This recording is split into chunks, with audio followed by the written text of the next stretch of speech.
அனைத்து லோகத்தையும் உருவாக்கிய எல்லையே இல்லாத மகாவிஷ்ணுதான் தன் இதய ராணிக்காக எள்ளுருண்டையை உருவாக்குகிறார். இனி வரும் காதல் சந்ததிக்கு இதுதான் மாபெரும் உதாரணம். தெய்வமாகவே இருந்தாலும் காதலிக்காக எதை வேண்டுமானாலும் செய்வார்கள் என்று நன்றாகவே தெரிகிறது.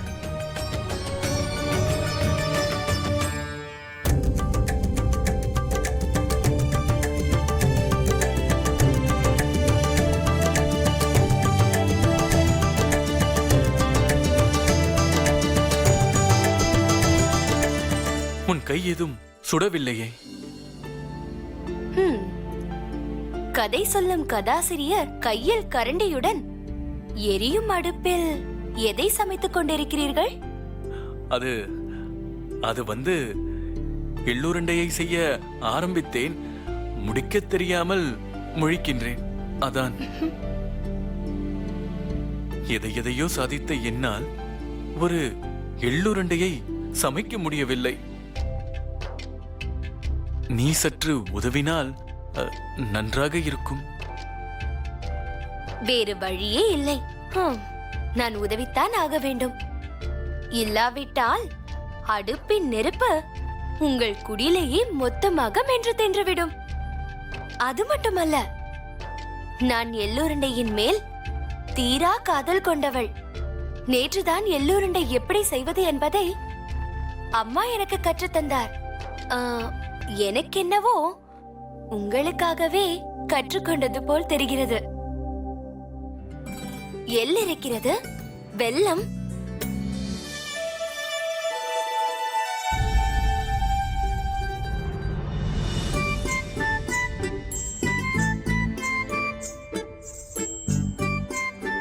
என்ன என்னை இப்படியே பார்த்து கொண்டிருந்தா எள்ளுருண்டை தானாகவே தயாராகி விடுமா என்ன?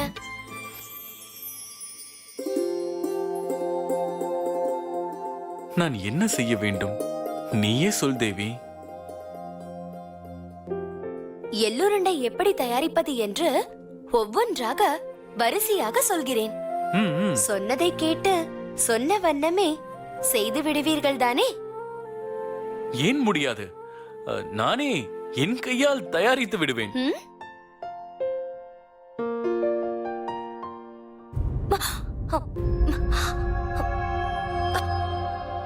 ஐயோ, நிதானமாக. எதற்காக இந்த அவசரம்? உங்கள் பதட்டத்தால் சுடும் பாகு என் கைகளில் விழுந்து விட்டது. வலிக்கிறதா தேவி?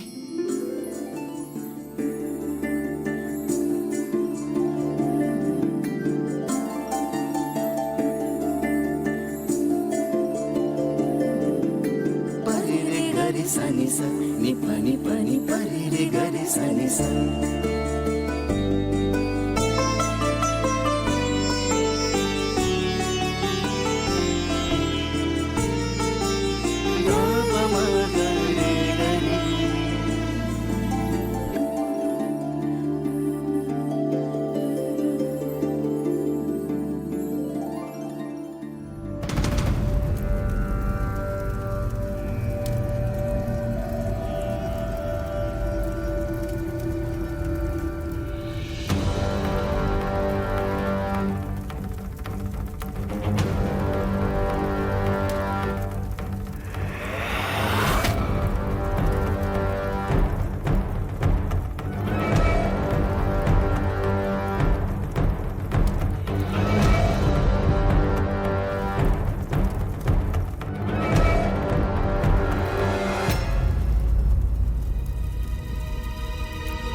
என்ன இது?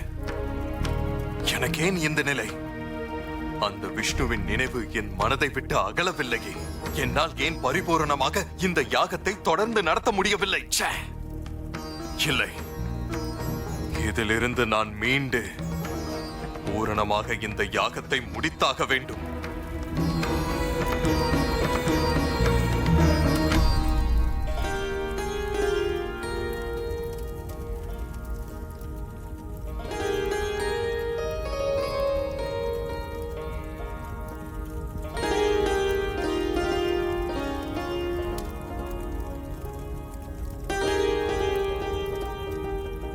பிருகு முனிவருக்கு என் வணக்கங்கள்.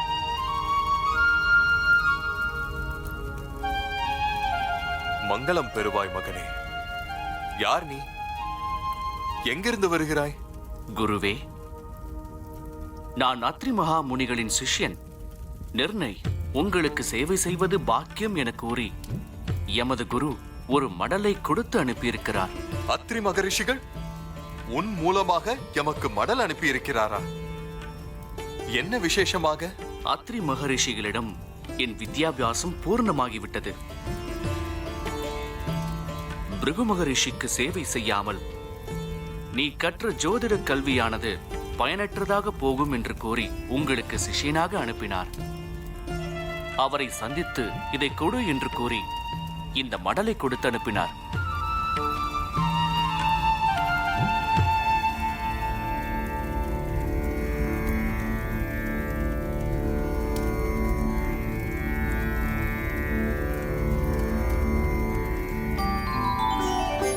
அத்ரி மகரிஷிகள் சந்திரதேவனின் தந்தை. அப்படி இருந்தாலும் அவர் எனக்கு இவ்வளவு மதிப்பு கொடுப்பது எனக்கு பெருமையே. சிஷ்யா நிர்ணய், இந்த பிருகுவின் ஆசிரமத்திற்கு உன்னை வரவேற்கிறேன். இப்பொழுதே உன்னை சீடனாக ஏற்றுக்கொள்கிறேன். அதற்கு அடையாளமாக இதோ இந்த யாகத்தில் என்னோடு சேர்ந்து நீயும் நெய்யை ஊற்று.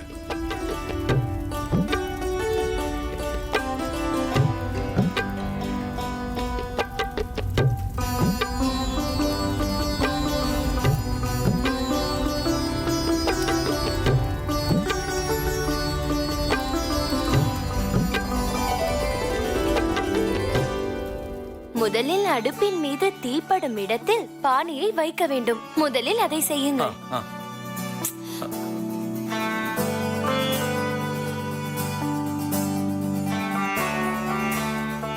அடுப்பின் மீது பானையை வைத்து விட்டேன்.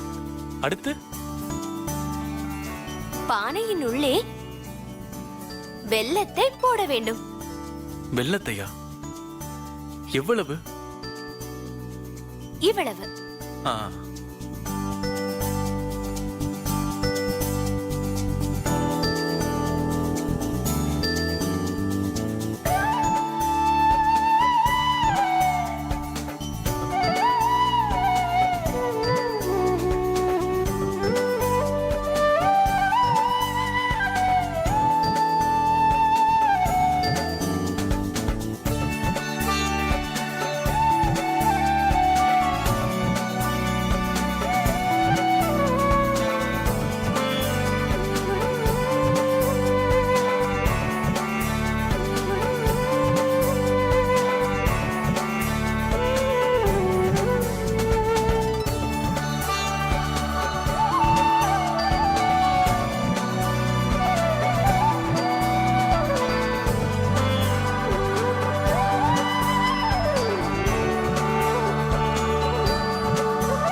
கதாசிரியர் கடிதம் எழுதி என்னை வர சொன்னது இந்த எள்ளுருண்டையை செய்ய சொல்லிக் கொடுக்கத்தானா? இல்லை இல்லை, சொல்லித்தர இல்லை தேவி. உனக்கான எள்ளுருண்டையை நீயே செய்து கொள்வதற்காகத்தான். எனக்கு நானே எள்ளுருண்டை செய்து கொள்ள நான் ஏன் இங்கு வர வேண்டும்? தெளிவாக சொல்லுங்கள். உனக்கு என்றால் நியதிக்கு இல்லை, மகாலட்சுமிக்கு என்று வைத்துக்கொள்.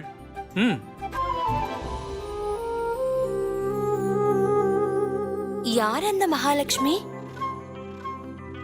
ஆம், மகாலட்சுமி செல்வத்திற்கு அதிபதி. எள்ளோ செல்வப்பயிர். இன்று வெள்ளிக்கிழமை, மகாலட்சுமிக்கு உகந்த நாள். லக்ஷ்மி தேவிக்கு பிடித்த எள்ளுருண்டையை பக்தன் அவருக்கு படைத்தால் விசேஷம்தானே? இவர் என்னை மகாலட்சுமி என்று கூப்பிடுவதை எப்போது நிறுத்துவார்?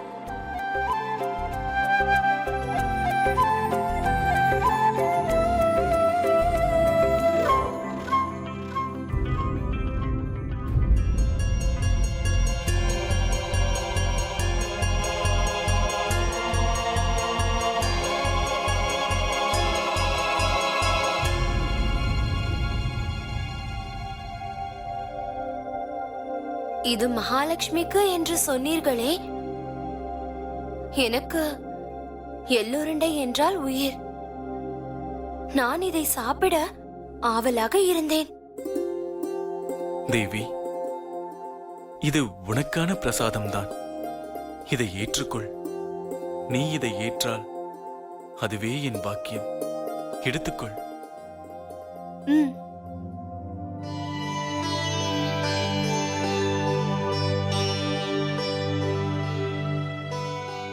வேண்டாம்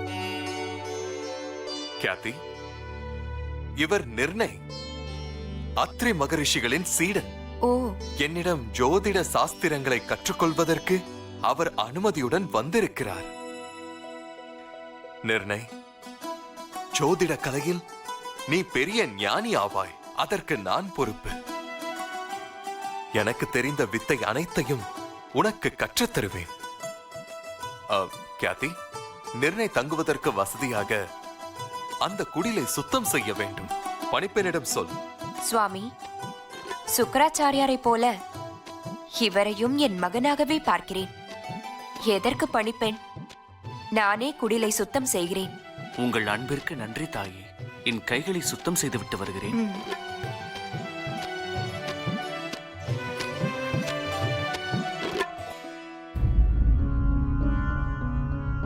கியாதி, நம் மகள் நியதி எங்கே? அது சரி, சொன்னது மறந்து போனதா உங்களுக்கு? அவள் உங்களது அனுமதியோடு தானே வெளியே போனாள். ஆசிரமத்தை விட்டு வெளியே சென்றால் அவள் எங்கே இருக்கிறாள் என்பது காற்றுக்கு கூட தெரியாது.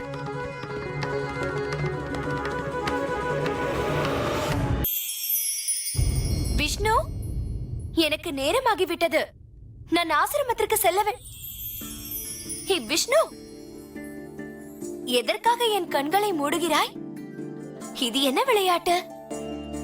தேவி, இப்படி வா. சுவாமி, இன்னும் எவ்வளவு நேரத்திற்கு, எவ்வளவு தூரத்திற்கு இந்த கண்களை மூடிய பயணம்? உனக்கு பிடித்தமான இடத்திற்கு நெருங்கி வந்து விட்டோம் தேவி. உங்கள் வார்த்தை என் ஆர்வத்தை இன்னும் அதிகப்படுத்துகிறது. மேலும் இப்போது இங்கு என் மீது படும் தென்றலின் ஸ்பரிசம் என் இருதயத்தில் இனம் புரியாத உணர்வை உண்டாக்குகிறது.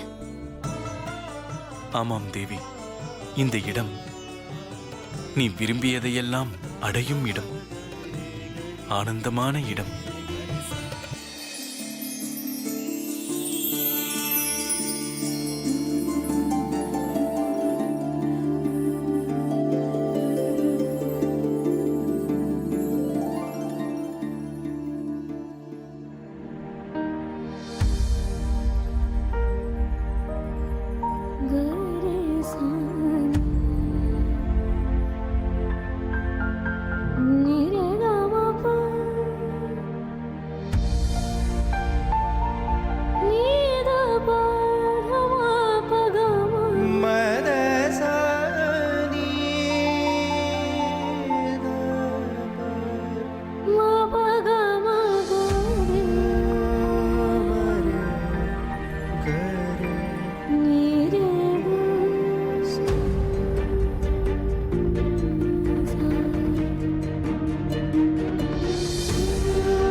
தேவி, நான் சொன்ன காட்சி இதுதான்.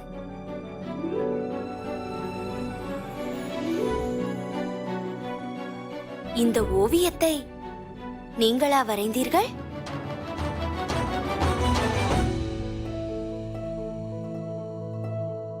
ஆமாம் தேவி. இலையில் தெரிவது வெறும் முகம் அல்ல, வெற்றியின் முகம். செல்வத்தின் அதிபதியான சௌந்தரியமான மகாலட்சுமியின் முகம். அவள் நிலைத்திருக்கும் இடத்தில் இருள் இருக்காது. அவள் அருள் இல்லாவிட்டால் எவருக்கும் பொருள் இருக்காது.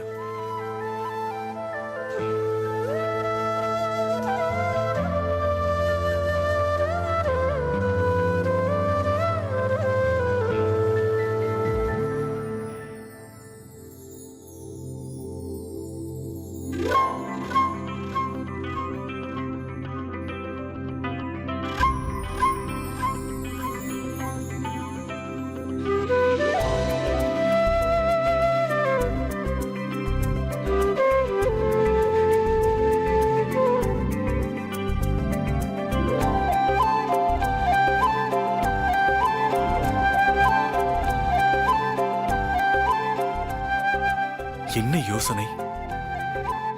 ஞாபகம் வருகிறதா லக்ஷ்மி தேவி?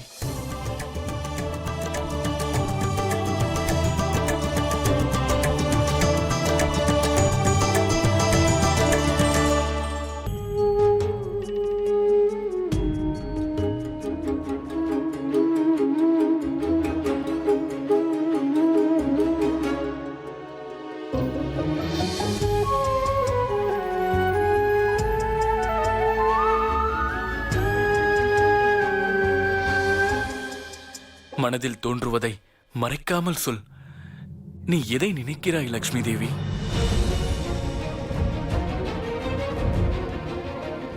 விசேஷமாக எதுவும் தோன்றவில்லை. மாறாக மாபெரும் கேள்வி ஒன்று எனக்குள் எழுகிறது.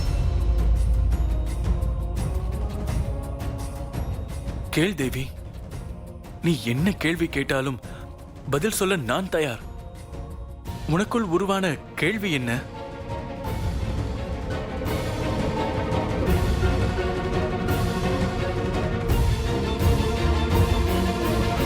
இலையில் தெரியும் முகம் என் முகம் போல இருக்கிறது.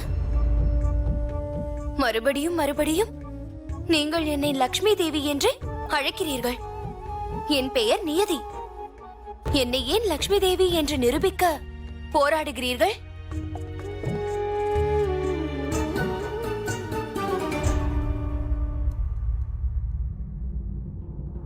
தேவி, நான் ஏதும் புதிதாக நிரூபிக்க பார்க்கவில்லை. உண்மையில் தாங்கள்தான் மகாலட்சுமி. தன் நிலையை மறந்தபடி பல காலம் இவ்வுலகில் கழித்துக் கொண்டிருப்பது பொருந்தவில்லை. நான் சொல்வதின் அர்த்தம் போது புரிகிறதா?